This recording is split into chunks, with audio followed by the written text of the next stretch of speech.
All right, thanks so much, Rob. We certainly appreciate it. And of course, we got to cover the big news from the Pacers today. We are learning about roster moves. To help us break down the details, we've got our pal Jay Query from 107.5 The Fan to help us out. Thank you, sir. It is trade deadline day in the NBA, and you know what that means. It means sometimes you sit and wait and nothing happens with your teams, and other times, like today, your team is involved, and that is the case with the Pacers. So help me out with the name here. We're getting Ivica Zubac. Here's the thing. Do you know what New York, Chicago, Indianapolis now all have in common? We have two zoos now in Indianapolis, right? You got the one just west of downtown, and Ivica Zubac's the big center from the LA Clippers, whose nickname is Zoo, and that's what he goes by. But this is a dynamic player. 28 years old. He's in his 10th year in the NBA, and he's averaged a double-double this year in particular. 14.5 points, 10 rebounds per game. But the reality is this.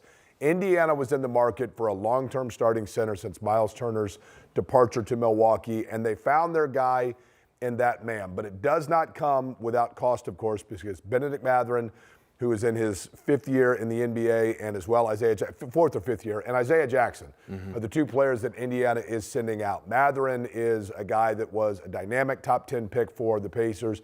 Certainly can score the basketball, but I just think when it came down to it, they knew they had to get a center. They still have.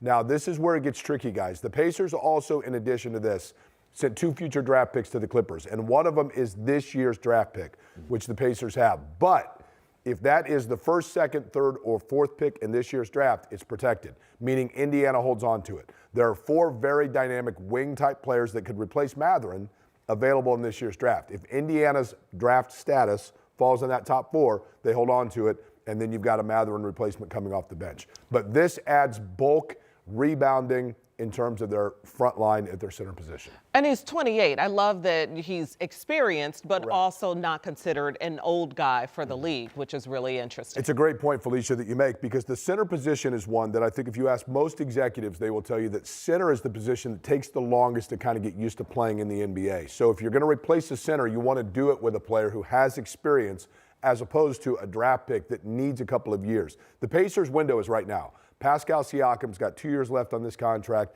Obviously, Tyrese Halliburton comes back next year, and then you go beyond that. So you're really trying to fit it in with the window of when Halliburton's back to 100% and when Siakam's contract is coming up. Then you have Nesmith, Nembhard. They have their core now. So long as all these players stay healthy, Indiana has a very good chance. I think next year is a acclimation of Halliburton period.